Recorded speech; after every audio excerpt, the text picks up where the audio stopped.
추억을 좀 떠올리기 위해서 어떤 원색적인 비난글이 있었는지 몇 개만 좀 살펴보겠습니다. 가장 이제 핫했던 게 건이는 개목줄 채워서 가둬놔야지. 이거 누구 이름으로 쓴 거야? 이게 한동훈 이름으로 돼 있는 거고 네. 그 방금 말씀드린 게 제목 이거 내용은 그리고도 가만히 있지만은 단두대지 뭐 이런 내용도 있고요. 네. 또 한동훈이라는 이름으로 또 하나 있었던 거 제목은 윤석열 이 등신은 마누라 단속도 못해서 쯧쯧 또 있습니다. 또 가족 이름으로 있는 뭐 내용으로는 자, 지금부터는 오늘의 하이라이트 조기 대선 이야기를 나눠볼까 하는데요. 오늘 매불쇼 처음 함께하는 분을 저희가 모셨습니다. 저도 살면서 처음 봤어요. 그러나 언론을 통해서 많이 봤죠. 미디어를 통해서 이분이 대한민국 내란 패널들 다 박살내고 다녀. 이분 성격이 내가 감당하기 어려운 분이야. 그냥 내란 패널들을 그냥 면전에 대고 그냥 박살을 냅니다. 진짜 무지막지한 분입니다. 재밌는 쌤. 예, JYP 박진영 교수 박수로 맞이합니다. 어서 오세요. 안녕하세요. 부드러운 남자 박진영입니다. 네. 안녕하세요. 먼저 시비 걸지 않으면 절대 먼저 물지 않습니다. 네. 걸리기만 해봐라. 진짜예요? 아니 근데 착한 사람이에요. 네. 솔직히 성격이 막 이렇게 부드러운 스타일은 아니잖아요. 근데 모든 영상들을 네. 보시면요, 상대가 먼저 도발을 하지 제가 먼저 도발한 적은 절대 없습니다. 그런가요? 와, 근데 진짜 근데 이제 그 도발의 수위가 있는데 네. 어마어마하시더라고. 진짜 그 수위가 어마어마해. 그래서 결국은 그 사람이 도망가든가 그 사람이 자리를 떠나든가 뭐 이렇게 돼야 마무리가 돼. 내가 본 건 다 그래. 생방송이나 네. 녹방이나 가리지 않습니다. 참을 수 없습니다. 불의를 보면. 못 참아요? 네네네. 와. 종편에서도 이제 그런 거 많이 하시잖아요. 종편에서 다 잘렸죠. 제가 종편에서 민주당 패널 중에 최초로 잘린 사람인데 1년 반 전부터 윤석열 탄핵해야 된다라고 이야기를 했다가 네. 표 분류에 극좌 패널로 분류가 돼 있더라고요. 진짜. 그래서 이분이 잘린 자리에 최진봉 교수가 들어갑니다. 맞습니다. 맞습니다. 맞습니다. 이분은 화를 안 내거든. 네. 대단한 분입니다. 네. 예. 자, 그러면 조기 대선 이야기를 지금부터 본격적으로 다뤄보도록 하겠습니다. 조기 대선 민주당 후보 선출을 위한 민주당 경선이 끝이 났습니다. 네. 결과를 소개해 주시죠. 자, 최종 개표 결과 이제 3위는 김경수 후보가 3.36 득표율 기록했고 2위가 김동연 후보 6.87 득표율 그리고 이재명 후보가 89.77%로 1위로 최종 후보로 선출이 됐고요. 네. 자, 이 득표율 89.77이 대통령 직선제가 부활한 이후에 네. 민주당, 국민의힘 진영 모두 포함해가지고 역대 최고 득표율입니다. 와. 역대 최고. 뭐 네. DJ이고 뭐고 간에 다 필요 없고. 다 필요 없고 최고 득표. 득표. 와. 네. 엄청난 득표율이네. 네. 89.77%. 이거는 진짜 보기 어려운 수치죠. 그렇죠. 득표율도 아주 높았고요. 솔직히 말씀드리면 상대 후보가 약체였기 때문에 투표율도 낮을 수 있었는데 투표율도 아주 높았어요. 투표율도. 예, 그 이유가 무엇이냐? 제가 봤을 때는 첫 번째는 일단 이게 검찰 독재 정권이잖아요. 네. 국민들이 검찰 독재로부터 탄압받았잖아요. 그 중에 가장 탄압받은 사람이 누구냐? 이재명 대표다. 그래서 민주당 당원들, 지지자, 국민들이 이재명 대표에게 감정이입된 거야. 나도 탄압받았는데 이재명이 제일 많이 탄압받았어. 그래서 이재명을 중심으로 똘똘 뭉쳐야지. 이런 감정이입이 있었던 것 같고요. 네. 두 번째는 이재명 대표가 정권 교체에 열망을 보여줬어요.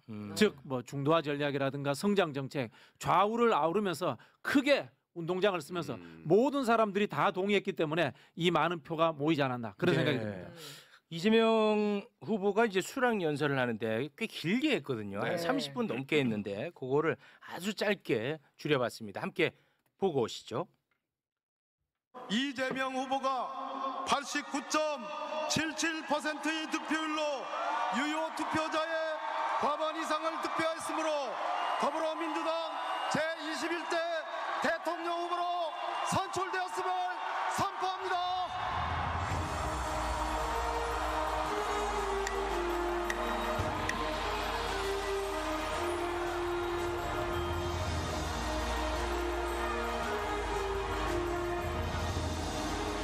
존경하는 국민 여러분, 사랑하는 더불어민주당 당원 동지 여러분,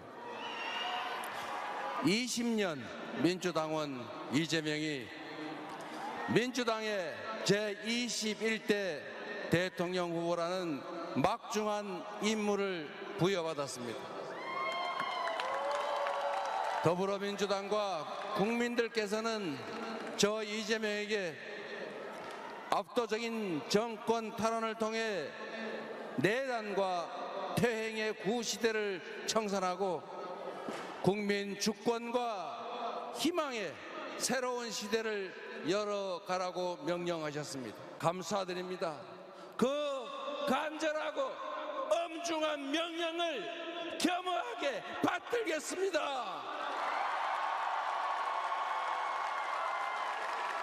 반드시 승리하고 정권을 탈환하겠습니다. 완전히 새로운 나라, 희망과 열정 넘치는 진짜 대한민국을 만들어서 보답하겠습니다.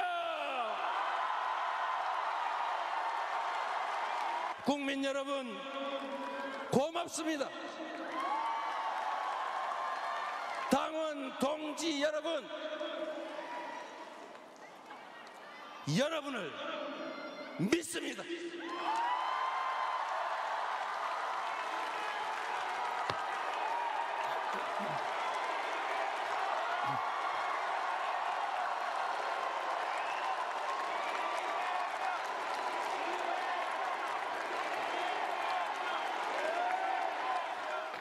네. 자, 이번 대선은 누가 당선되느냐 보다 얼마나 압도적 차이로 당선이 되느냐가 네. 훨씬 더 중요한 선거입니다. 그래서 내란 세력을 제외하고는 모두가 힘을 모아서 압도적 정권 교체를 이뤄내야 됩니다. 여기에 대해서는 이견이 없죠. 그렇죠. 예. 다만 이제 저는 이제 민주당 당인으로서 겸허하게 그래도 승부는 쉽지 않다. 네. 최선을 다해야 된다. 뭐 이런 말씀을 드려야 되고요. 네. 그래서 아마 이재명 대표가 연설문에서 통합 이야기를 제일 많이 한 것 같아요. 네. 통합이라는 것은 내란을 종식시키는 모든 세력이 한데 모인다. 그렇지. 이런 취지로서 이야기를 한 것 같은데 네. 보통 이제 우리가 이제 정치의 기술을 이야기할 때 두 가지를 이야기합니다. 투쟁과 통합을 이야기합니다. 늘 투쟁이 먼저 옵니다. 왜 투쟁을 하냐면 투쟁을 해봐야 상대와 내가 뭐가 다른지 압니다. 아. 멱살 한번 잡아봐야지 이길지 질지 알 수 있는 거 아닙니까? 네. 그다음에 질 것 같으면 살짝 뒤에 손 넣는 거야. 우리 악수하자.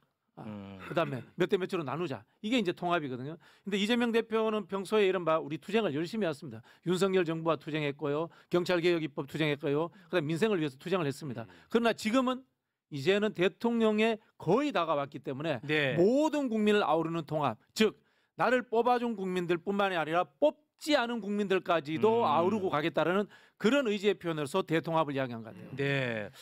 자, 그래서 참 저는 다행스럽게도 함께 경쟁했던 후보들이 패배 이후에 또 SNS 글을 남겼는데 네. 아주 너무 고맙더라고요. 맞습니다. 저는. 저 일단 김경수 후보의 SNS 페이스북 보면은 길게 썼지만 요 마지막 단락에 이재명 후보의 당선, 민주당의 승리, 압도적 정권 교체, 나와 우리 모두의 승리를 위해 재선거처럼 뛰겠습니다. 네. 라고 적었고요. 김동연 후보는 압도적 정권 교체만이 나라를 살리고 국민을 살리는 길이다. 이재명 후보께서 그 길 맨 앞에 승리의 길로 이끌어 주실 거라 확신하고 저도 압도적 정권 교체를 위해 온 힘을 다하겠다. 네. 네, 두 분 다 그래도 힘을 이제 모으겠다. 원래 이제 그 당내 경쟁이 외부 경쟁보다 더 치열하고 네. 더 원수가 되는데 어색해지고. 예. 그런데 저렇게 또 입장을 표명했고요. 네. 오늘 이제 첫 일정 현충원 참배로 시작을 했는데 네. 이것도 역시 그 통합 행보로 많은 분들이 해석을 하는 것 같아요. 네, 오늘 오전 9시에 현충원을 찾아가지고 이제 참배를 했고요. 그 이후에 이제 분향 직후에 참배를 했는데 이승만, 박정희, 김영삼, 김대중 전 대통령의 묘소를 찾았고요. 그리고 참배를 마친 이후에 전직 대통령 참배 마치고 박태준 전 국무총리 묘역까지도 네. 참배를 이어갔다고 합니다. 네. 요거는 어떻게 봐야 됩니까? 저는 지금 이재명 대표의 그 30분가량의 연설 중에서 몇몇 대목들 인상적이었지만 진보냐 보수냐 이념을 따질 때가 아니다. 시간이 없다라고 하면서 뭔가 필요한 상황인지를 짚어내는 부분들이 있었어요. 그런 것들까지 한가같이 원고 없이도 연설을 할 만큼 미리 고민을 많이 했다라는 거고 그게 다 배워 나왔기 때문에 그래서 이런 부분들이 자연스럽게 흘러나왔던 것이고요. 저도 생각 못했는데 또 정규재 의원이 극찬했더라고. 그 연설 가운데 타도라든가 윤석열이라든가 이런 단어 자체가 안 나왔다라고 또 극찬을 했거든요. 그랬더라고요. 그러니까 아까 이제 우리 박 교수님도 지적을 하셨지만 더 큰 그림을 그리고 있는 거죠. 그리고 그 더 큰 음. 그림을 그려야 그 내란 세력이라고 하는 게 우리 아까까지 일부에서도 지금 얘기했던 얘기가 뭐냐, 아직도 좀 재판도 불안하고 검찰 어떻게 할지도 모르고 그렇습니다. 그런 일들이 많잖아요. 네. 그런 것들을 자연스럽게 해 나가려면 싸우자 이렇게만 해서는 안 되는 거거든요.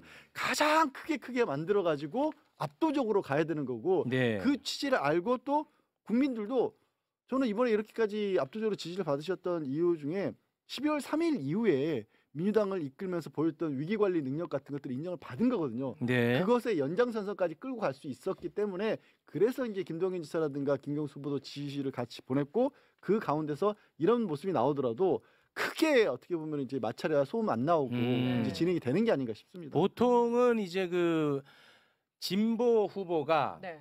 보수 출신의 대통령을 참배하면 그 자체가 이제 또 논란이 되고 그걸로 뭐 이견이 생기고 뭐 그런 갈등 구조로 이어지는 경우가 많았잖아요. 그렇죠. 사실 뭐 보수 출신 대통령 참배해도 되는데요. 네. 문제는 뭐냐면은 한 사람은 4.19 혁명으로 쫓겨난 사람, 한 사람은 쿠데타를 한 사람, 특히 이승만, 박정희는 논란거리가 되죠. 네. 그러나 이 오욕의 역사도 역사기 때문에 안아야 된다.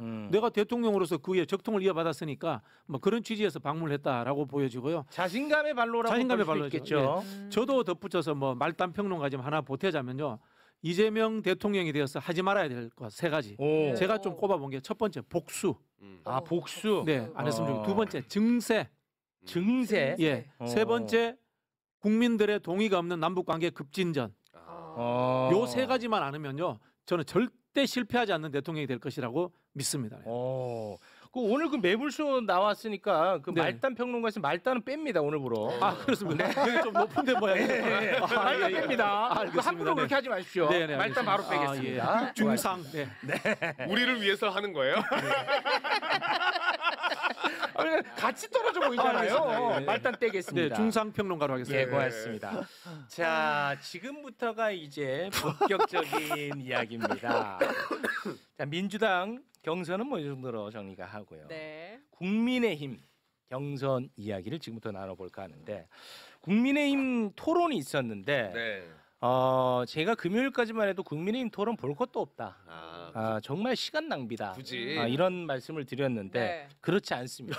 아니 진짜 왜냐? 예? 엄청나게 큰 순기능이 있어요. 뭐냐면 자기들끼리 싸우면서 얼마나 대통령 후보로 부적합한지 어허. 여실히 국민 앞에 다 폭로하게 되었습니다. 서로 검증해내요. 그렇습니다. 이거 굉장히 내가 볼 때는 네. 의미 있는 시간이라고 저는 생각합니다. 특히나 한동훈과 홍준표의 맞수 토론이 가장 많은 관심을 모았는데요.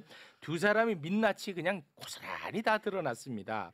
한 명은 깐족됐고 한 명은 버럭됐습니다. 일단 깐족 버럭 잠깐 보고 진짜 내용은 이따 보겠습니다. 일단 한번 잠깐 보시죠. 대통령한테 깐족되고 조롱한 일 없습니까? 제가 이거 먼저 여쭤보죠. 깐족된다는 말이 무슨 뜻입니까? 계속 쓰시던데 일상생활에서 다른 주변에 있는 분들한테 깐족된다는 말 쓰세요? 씁니다. 그런 표현 쓰시면 안 돼요. 그런 표현은 폄하하는 표정이잖아요. 자, 굳이 따진다면 홍 후보님이 페북에 쓰셨던 여러 가지 폄하하는 막말들 그게 깐족되는 겁니다. 그러지 않으셨으면 좋겠어요. 깐족된다는 말 뜻을 모르고 지금 예? 그래서 왔네. 아유. 아니 근데 진짜 웃긴 게 그 주변에도 그 깐족된다는 말씀 쓰십니까? 그러니까 씁니다. 이렇게 됐잖아. 근데 조금 시간 지나가지고 주변 사람이 또 깐족된다는 말 쓰십니까? 안 쓰죠.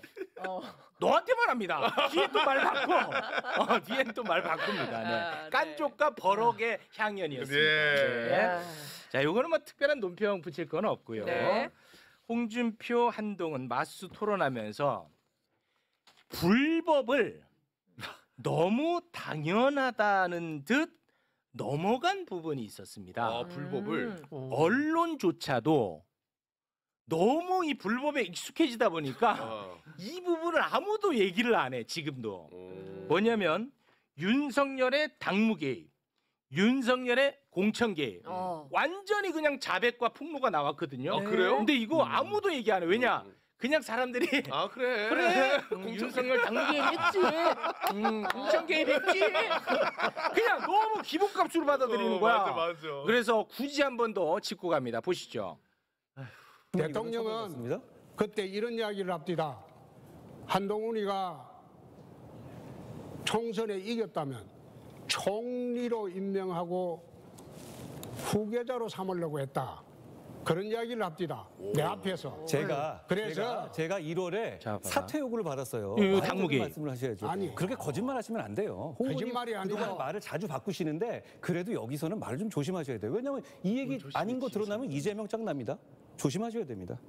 왜냐하면 제가 자, 직접적으로 사퇴하라는 요구를 받았잖아요. 당무기. 김문수 그건 나중에 이야기고 워낙 여러 명이고 깐족거리니까 1월입니다. 사퇴하라고 하죠. 1월입니다. 아니 그러니까 1월 얘기라니까요. 아니 총선 전에 공천 가지고 싸웠잖아요. 공천기. 네, 그러니까 깐족거린다는 얘기 자체는 했겠죠. 정말 이젠 제가 좀 말씀드릴게요. 하여튼. 그게 자신 있으면 쓰시는데요. 지금 홍 후보님이 하시는 게 깐족거리는 거예요. 여기 깐족이 약간 묻히는 네, 깐족이 묻혔어. 내용이 굉장히 저걸 네, 당무기에 공천기예요. 대놓고 네, 그냥 얘기하네. 뭐 그냥 빼박입니다. 심지어 본인이 한동훈 본인이 조심하셔야 돼요 하면서 자기는 다 얘기하고 있는데 예. 직접적으로 근데 요구를 이 정도는 사람들이 별로 이제 문제 삼지를 않아. 그래서 이건 아예 그냥 뉴스도 안 됐습니다. 그래서 제가 굳이 한번 짚어봤고요. 네. 자, 그러면 지금부터 이제 구체적으로 좀 들어가 보겠습니다. 그동안 홍준표가 주장한 핵무장이나 핵공유가 얼마나 무식한 소리인지, 그리고 얼마나 준비 안 된 소리인지, 얼마나 무책임한 소리인지 여실히 또 다 드러났습니다. 네. 영상 보고 옵니다. 내가 이야기하는 게 핵무장이 아니에요. 그럼 뭐죠? 핵균형입니다. 나토식 핵공유를 하든지 안 그러면 전술핵 재배치를 해주든지 전술핵 배치는 모르겠죠. 어디에 하신다는 거죠? 어디에 하고 지금 앉아서 거기서 반대 안 하겠습니까? 또 그거 지금 대받아치려고 하는 거 아니에요? 되받아치는 게 아니라 그렇게 하지 말고 핵을 어디다 두겠다는 거예요? 그냥 묻지 말고 아니죠. 지금 이 상황은 토론으로 묻는 입장입니다.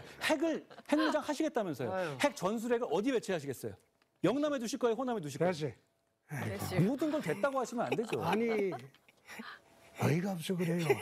그런 식으로 아니 터집 잡는 그럼 나토식 아이고 됐어 핵 배치는 어떻게 하시겠다는 거죠? 구체적인 말씀을 해주세요. 됐어. 아니 핵 문제 얘기하시면서 그 주도권 토론이니까 아이, 매번 이렇게 내가 하시면 뭐 이렇게 하시니까 내용이 없으신 거잖아요. 구체적으로 핵을 어디다가 할지 내가 하면서 남북 핵 문제를 20년 공부했어. 그럼 말씀해 주세요. 내 방송 그만하고 싶네. 이래도 이건 한동훈이 잘 파고 들어가네. 아니 그러니까 맨날 홍준표는 핵공유, 핵무장 맨날 얘기했거든. 근데 질문 하나만 딱 들어가도 대안도 없고 계획도 없어. 책 보래. 그냥 하나만 들어가도 답이 없다고. 네. 어떻게 보십니까? 이 무책임한. 아니 홍준표가 졌는데요. 근데 사실은 홍준표 후보 말이 맞아요. 전술핵을 어디 배치하는지 몰라요. 우리나라에 전술핵 있는지 없는지 아세요? 우리나라의 모르죠. 정수네? 모르죠. 알 수 없어요. 미군이 가지고 있을 수도 있고 안 가지고 있을 수도 있어요. 그럼 뭐 이런 나토식 핵공유는 그러면 우리나라에 영남에 배치했나 호남에 배치했나 알 수 있을까요? 몰라요 그거. 홍준표가 뭐 모르는 거야. 20년 동안 공부 안 한 거야. 저처럼 이렇게 이야기하면 되거든요. 그래요? 네. 책에 썼다는 내용 한번 다시 물어봤으면 좋겠어요. 아예 나는 없을 것 같아. 책에 써놓은 거를 이렇게 쓴 거 맞아야 되지 이렇게 썼어요 하면 모를 것 같아. 아예. 책에 쓴 내용요? 그럼 제가 또 바로 보여드릴게요. 네. 홍준표가 얼마나 공부를 안 하는지, 얼마나 준비 안 되는 후보인지 또 여실히 드러났는데요. 본인이 쓴 책이라고 있어요. 본인이 책. 거기다 쓴 내용을 물어보거든. 근데 그게 무슨 말인지를 몰라요. 그 단어 자체를. 자기 책 내용? 예. 책에 쓴 내용을 한동훈이가 물어봅니다. 뭐 현물 ETF 관련해서. 근데 현물 ETF란 단어 자체를 몰라. 그리고 본인이 고백합니다. 나 그래 모르. 에이 거짓말. 진짜 그래. 고백해. 그 장면 보고 오겠습니다. 현물 ETF 도입해야 한다고 하셨는데 여기에 관해서 어떤 취지에서 이런 말씀하신 건지. 무슨 말? 현물 ETF. 현물 ETF. 디지털 화폐, 가상화폐에 있어서 현물 ETF를 도입해야 된다라고 책에 쓰셨어요. 어떤 취지에서 이런 말씀하신지 좀 설명해 주십시오. 후보님이 직접 쓰셔서 4월인가요? 3월에 내셨던 책에 있는 내용인지 여쭤보는 거예요. 답해 주십시오. 네 모르고 썼지 이 묻는 거 아닙니까? 답해 주십시오. 그때 잘 모르고 썼어. 그때 잘 모르고 그게 좋게 좋게 보여서. 왜냐하면 멋있어 보여서. 자, 모르고 썼다. 좋습니다. 그러면은 계속 반복되고 논의가 왔다 갔다 하면 좀 알고 오셔야 하는 것 아닌가. 그게 국민에 대한 예의 아닌가요? 왜냐하면 공약으로 제시하셨고 본인의 저서에 넣은 내용이기 때문에 말씀드리는 겁니다. 없는 얘기에 그냥 제가 장학 퀴즈식으로 말씀드리는 게 아니라 본인 단독 저서에 상세하게 나와 있는 부분이기 때문에 제가 여쭤보는 겁니다. 네. 내가 아까 이 정도는 알아야 하는 내가 거고요. 자세히 몰랐다고 했으니까 그만 넘어가. 어떡해. 야 이거 너무한다 진짜. 있어 보여서 썼다는 게 뭐야. 개그다 개그. 와. 진짜 어질어질합니다. 저는 홍준표는 저렇게 해도 된다고 봐요. 왜요? 왜요? 홍준표는 몰라도 돼. 왜요? 홍준표는 우겨도 돼. 왜요? 홍준표니까. 그렇게 살아왔으니까. 근데 진짜 우리 언론이 그렇게 받아들여 주는데 그래서는 안 됩니다. 자, 그러면 반면에 한동훈은 공부가 많이 되어 있을까요? 한동훈은요. 우리나라 1년 예산이 얼마인지도 몰라요. 아니 나도 아는 거를 몰라. 그 장면 잠깐 보겠습니다. AI 3대 강국을 위해서 200조 투자하겠다고 그렇게 말씀하셨죠? 예. 우리나라 1년 예산이 얼마쯤 되는지 아십니까? 그 말씀이 200조에 관해서 여러 가지 아니 말씀을 우리나라 하시죠. 1년 예산이 얼마쯤 되는지 아십니까? 350조 정도 되는 걸로 알고 있습니다. 600조 넘. 600조 정도 되는 걸로 알고 있습니다. 저렇게 하면 나도 토론하겠다. 아니 근데 봐봐. 이게 나는 근데 실수일 수 있다고 보는데 실수일 수 없다고 보는 입장이야. 나는. 왜요? 왜냐? 네. 이게 350조잖아. 350조. 1년 예산이 350조인데 네. AI를 200조 투자를 하겠대. 만약에 그게 맞다고 이게 제정신이 아니잖아. 제정신입니까 이게 도대체? 그러니까 한동훈이 홍준표한테 ETF 공개강을 찾아낸 거예요. 어려운 단어가 있으니까 홍준표 당연히 모르고 썼을 것이다. 홍준표를 아는 거야. 그렇게 했는데 이 350조 문제는 심각한 게 보통 신문 좀 보는 사람도 한 600에서 700조 사이다 정도는 다 알아요. 그럼요. 이거는 법무부 장관 했다는 사람이 기본적으로 자질이 없는 겁니다. 제가 봤을 때는 더 문제는 한동훈이에요. 네. 한동훈이. 너무 웃기네. 아. 그 가지고 뜸들여 350. 그리고 처음에 1년 예산이 얼마인지 압니까 할 때 모르니까 답을 안 해. 딴 얘기해. 맞아. 뭐 AI가 됐고요. 1년 예산 얘기해 보세요. 350. 350. 600조. 요거 내 수법이거든. 여기에 엉터리 이야기들이 엄청나게 나와요. 네. 한동훈이 서울 같은 5대 메가폴리스를 만들겠다 이렇게 네. 이야기하는데 홍준표하고 김문수가 그 전두환식 발상이라고 반대한다 그래요. 그 이야기 뭐냐면 대구시장 했는데 대구는 계속 서울보다 못 살아야 된다 이야기를 하고 있는 거예요. 말도 안 되는 이야기고 이야기는 이명박 때 5+4 경제권, 박근혜 때 5+4 생활권 이렇게 해서 20년 동안 하던 사람이에요. 정관계에 있는 사람 다 아는 이야기인데 이걸 다 모르고 안 되는 거래. 네. 이 후보들 전체 다가 기본적인 대통령 후보로서의 자질이 없는 함량 거예요. 미달입니다. 네. 자, 그리고 한동훈이 얼마나 심각한, 얼마나 뼛속까지 검찰주의자인지 여실히 드러나는 부분이 있었습니다. 둘 다 이제 검사 출신인데 이 부분에 대해서는 홍준표가 굉장히 또 합리적이에요. 그래요? 예. 야, 한동훈은 그냥 뼛속까지 검찰주의자. 자, 그 장면 잠깐 보겠습니다.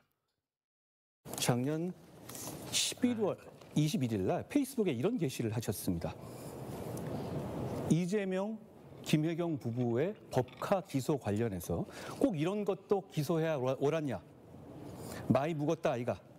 이 시점에 그런 것까지 기소해 오해를 산다라는 식으로 법카 기소에 대해서 문제점이 있고 잘못된 것처럼 말씀하셨습니다. 그게 어떤 취지인지 간단하게 설명해 주시겠습니까? 한동훈 후보가 법무부 장관 하면서 검사 200명 동원해서도 이재명이 못 잡았잖아요. 대장동 비리 사건 경우에 수천억의 이익을 제3자한테 줬는데 그게 무슨 공짜로 줬을까요? 그럼 뭘 그 이득을 취했는지 그걸 조사를 했어야죠. 그거 못 찾았잖아요. 그거 못 찾고 나중에 안 되니까 지방자치단체장이 차 타고 다닐 때 뭐 기름값 이런 걸 기소하는 게 그게 정상입니까? 수사를 그런 식으로 탈탈 털어서 먼지털이 수사를 하니까 사람들이 억울하게 감옥 가고 자살하고 한 거 아닙니까? 이거 합리적이야. 선배 검사로서 약간 혼쭐 내네. 별건으로 정적 제거 괴롭힌 거 아니냐라고 먼지털이 수사. 지적을 한 겁니다. 네. 그러고 나서 이제 홍준표 저기서 안 나온 장면이 이제 그 한동훈이 기소했다가 다 무죄받은 사건들 대표적으로 뭐 지난 대법원장이라든가 양승태 대법원장이라든가 양승태 뭐 19건 혐의를 했는데 다 무죄 나왔다든가 이런 부분을 지적을 하죠.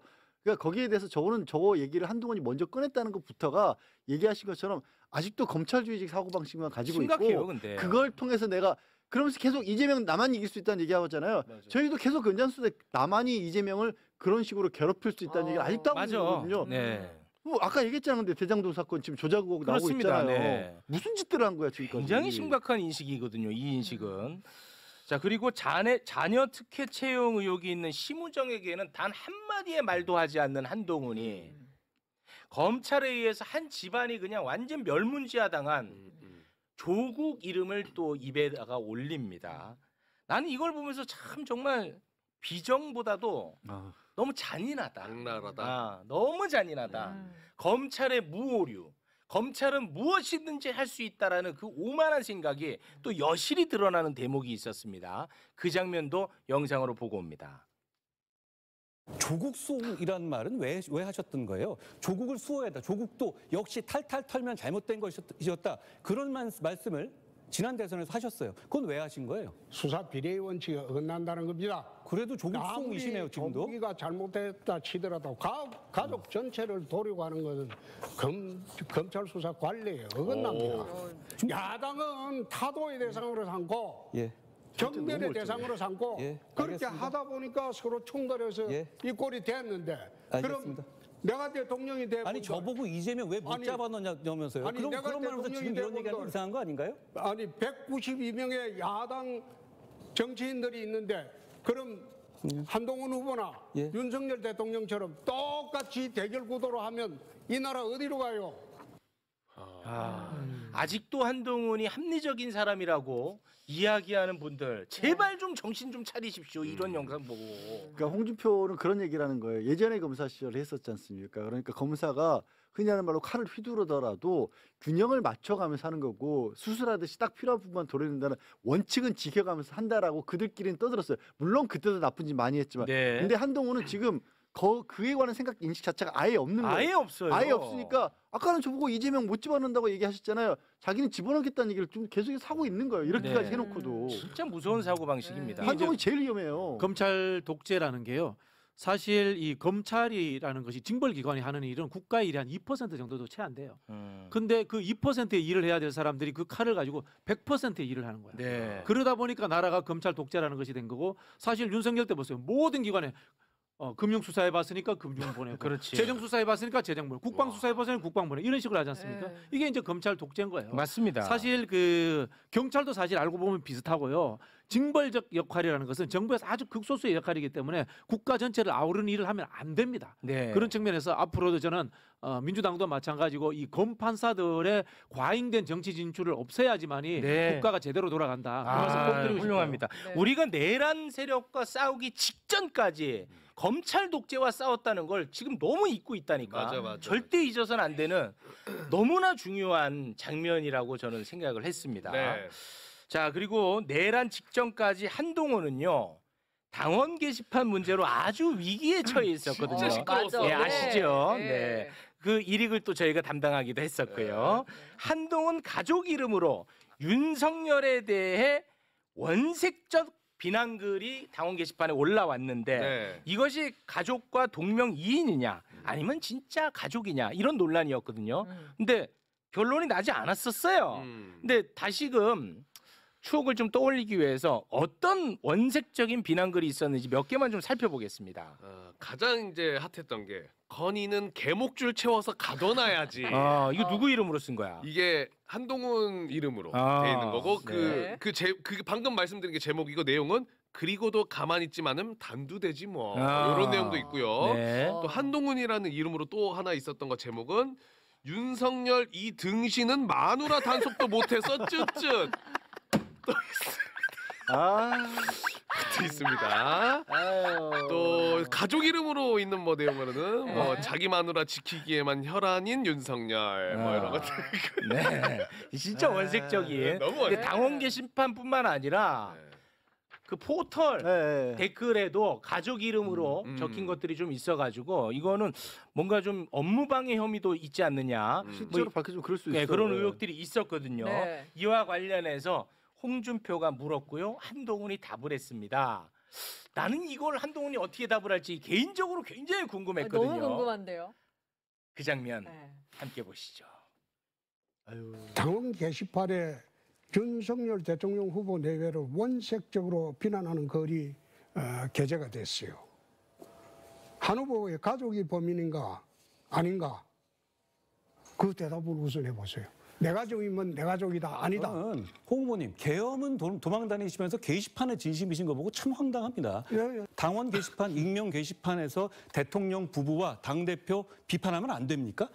홍 후보님 생각하신 정치는 그런 거예요? 아니. 지금 이 상황에서 다시 윤석열 대통령과 김건희 여사를 선거의 중심으로 가져와서 그래서 그렇게 해서 이제 빠져나가지 말고 아니 제 말씀 들으세요. 우선 내 물어봅시다. 들으십시오. 자, 그 쓴 게 비난글 쓴 게 한 후보의 가족인가 아닌가 그거 아니면 아니라고 하세요. 왜 도대체 누구 얘기 들으신 거예요? 말 안 하는 거 보면 가족 맞는 거예요. 뭐 마음대로 생각하십시오. 가족 마음대로 생각하는 게 그 간단한 걸 왜 말 못해요? 그렇지. 내 가족 아니다. 이러면 끝나잖아. 말 잘하잖아. 근데 말을 안 하고 있잖아. 후보님, 우리는 민주주의자기 때문에 그런 겁니다. 뭔 소리 민주주의? 야, 마지막에 아주 기가 막혔습니다. 우리는 민주주의자입니다. 아, 자백이네. 민주주의자니까 썼다. 개목줄에 자유가 있는 나라입니다. 아, 참. 그 말 잘하는 한동훈. 한동훈이가. 개목줄에 자유가 있는 나라. 저렇게 야. 외치면서 마무리가 됐는데. 이건 사실 뭐 당원 게시판에 비판 글 쓸 수 있습니다. 그렇죠. 네, 사실 예. 우리가 이거 굉장히 깊이 있게 다뤘었는데 본질은 그것이 아니라 여론을 호도한 것 아니냐. 그렇죠. 여론 조작이 될 수 예. 있는 것이고요. 특히 이제 개인 정보를 어떻게 썼느냐라는 부분들 네. 이런 것들이 다 있는 거죠. 이거 우리는 여론 조작이라든가 여론 조사 이런 걸 쉽게 생각하는데요. 그렇죠. 민주주의 훼손입니다. 그게. 그렇습니다.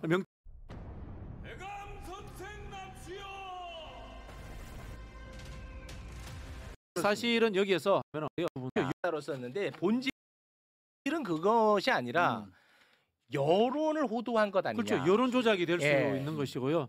특히 이제 개인 정보를 어떻게 썼느냐라는 부분들 네. 이런 것들이 다 있는 거죠. 이거 우리는 여론 조작이라든가 여론 조사 이런 걸 쉽게 생각하는데요. 그렇죠. 민주주의 훼손입니다. 그게. 그렇습니다. 명태균이 한 범죄라는 것이 그게 사실이라면 엄청난 국기문란 사건이 되는 거거든요. 네. 똑같은 행동입니다. 이거 그렇습니다. 사실은 여기에서 심우정 검찰총장의 직무유기가 있는 겁니다. 한동훈이 저렇게 자백하면 수사해야죠. 왜 수사 안 합니까? 안 해. 진짜 빨리 해야 됩니다. 예. 이게 은근슬쩍 덮여버렸습니다. 왜냐면 여기서 이제 아니다 맞라고 확실하게 얘기를 하면 또 선거법 위반이 될 수가 있거든요. 거짓말로 해서. 그러니까 끝까지 말을 못 하는 거예요. 말할 수가 없는 거예요.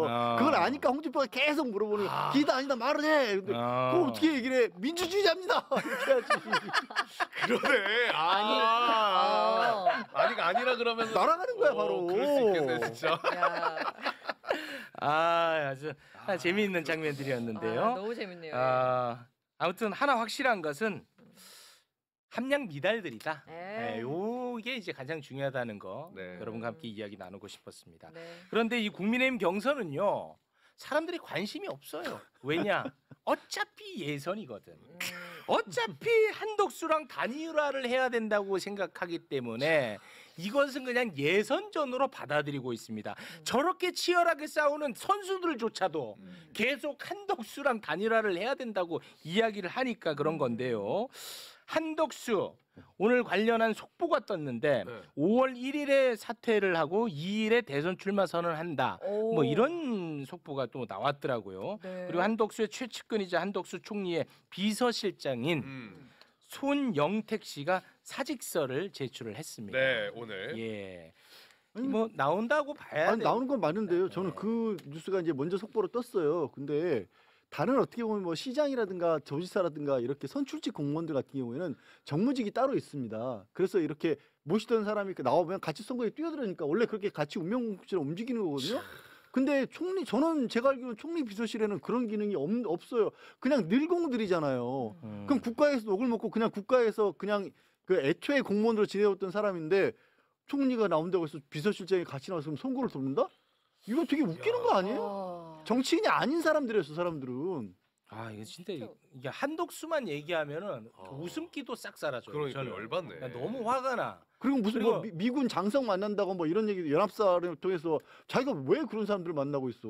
그리고 그 관광공사 사장 지금 15개월 단 공석인데 마지막까지 그거 알박기 인사한다는 얘기가 나오고 있거든요. 그 아마 누구한테 미치겠어. 부탁받았겠죠. 아 누구한테? 네, 윤모 씨라든가 김모 씨한테. 아직도요? 네, 뭐 그런 상황이라고 봐야 되고요.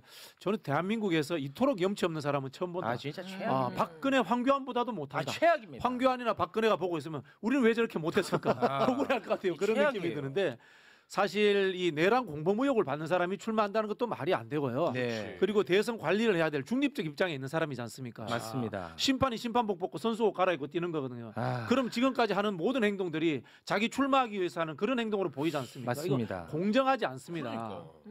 아 진짜. 너무 뻔뻔하네. 근데 언론에서는 나오냐 안 나오냐 막 그런 걸로 해가지고 오히려 분위기를 만들어주고 있다고. 뭐 궁금한 것처럼. 그래도 안 만들어지긴 해요. 그래도 안 만들어지긴 하는데 사실 국힘 지금 후보들도 되게 웃긴 거예요.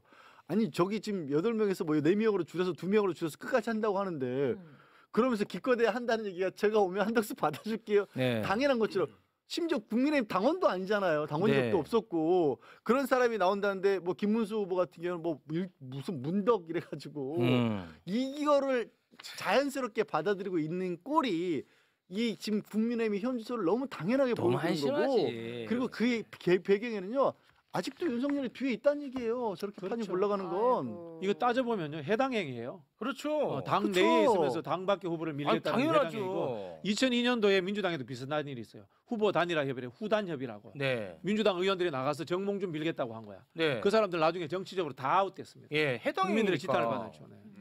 아니 사실 근데 이런 상황이면 당 지도부가 나와가지고 지금 당내 경선 중인데 뭐하냐? 단일화 얘기하는 사람은 가만두지 않겠다. 이건 해당행위라고 강하게 얘기를 해야 돼. 그런데 후보들이 자존심도 없어. 내가 단일화 제일 잘한다고 이러고 앉았습니다 지금. 진짜 이해가 안 되더라고. 와. 아니 말씀드린 것이 윤석열 때문이에요. 왜냐면 김문수가 지금 다시 지지율이 떨어지다가 살짝 올랐거든요.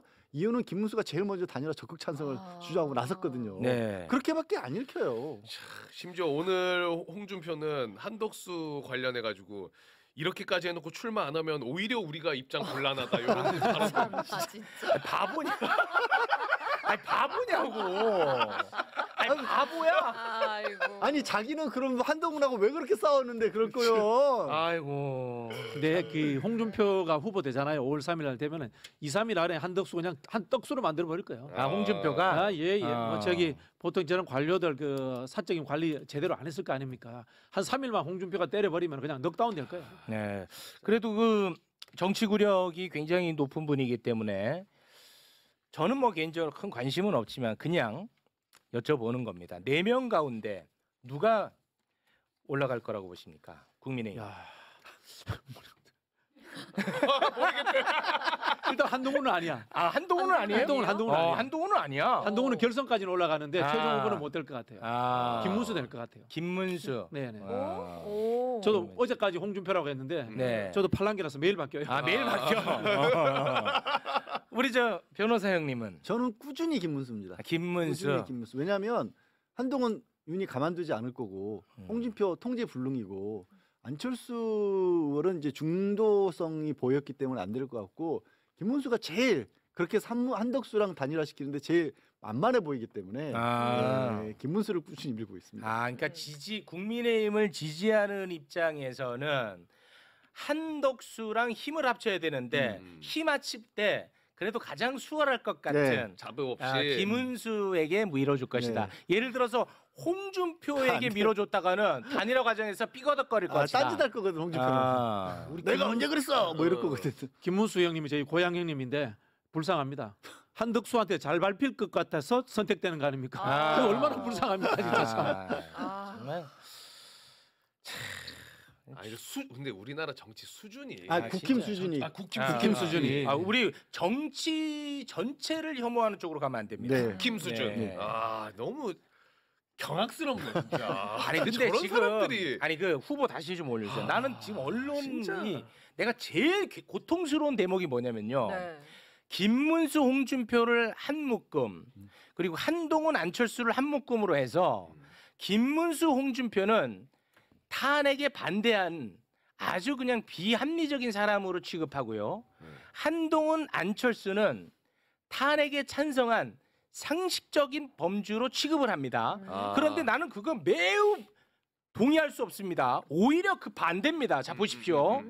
안철수는 윤석열의 공동정권 주인공입니다. 그렇죠. 맞죠? 네. 한동훈은 윤석열하고 한 몸입니다. 그렇죠. 오히려 윤석열과 더 가까운 DNA는 한동훈, 안철수입니다. 근데 왜 언론은 그렇게 보지 않냐 이거야. 맞아. 난 어떻습니까? 우리 저 JYP님. 그렇죠. 제 정치라는 게 네. 우리 이제 상대적 진리, 상황 진리라고 이야기를 하거든요. 네. 즉 이야기가 뭐면 이익이 되는 쪽에 붙는 거예요. 쉽게 말하면 김문수, 홍준표는 이익이 될 것 같으니까 친윤 행세를 하는 거고, 네. 그다음에 한동훈과 안철수는 이익이 안 될 것 같으니까 네. 딴 쪽으로 가버렸다. 그렇습니다. 뭐 이렇게 봐야 되는데요. 네. 더 근본적으로는 탄핵이라는 것, 내란이라는 것은 국가의 역사의 중대사지 않습니까? 이걸 찬반을 다른 사람이 한 당에 있다는 자체가 넌센스예요. 저 당은 원래 쪼개져야 되는 거예요. 예. 그게 상식적으로 정상이에요. 네, 알겠습니다. 네. 자, 그러면 오늘은 여기에서 마무리를 짓겠습니다. 네. 오늘 처음으로 함께 해주셨는데요. 화를 안 내시니까 좀 밋밋하네요. 아니 뭐 곽수산도 도발 안 하고 뭐 양 변호사님도 도발을 안 하는데 제가 어떻게 화를 냅니까? 도발을 해주셔야지 화를 내죠. 네. 온순한 사람입니다. 지금 그 방송에 출연하는 패널 가운데 네네. 가장 나를 제일 자극하는 사람이 누구예요? 자극하는 사람요? 예. 서정욱 변호사를 좋아하는. 저 귀엽고. 네. 근데 서정욱 변호사는 또 패기도 좋아요. 서정욱 변호사는 진짜 예, 독특한 캐릭터죠. 근데 요새 잘 안 나오죠 언론에. 어디 가셨냐? 요즘 좀 더 짭짤한 곳을 찾았답니다. 그게 뭐죠? 자기 유튜브가 훨씬 잘 된대요. 언론에 나와가지고 뭐 박진영한테 또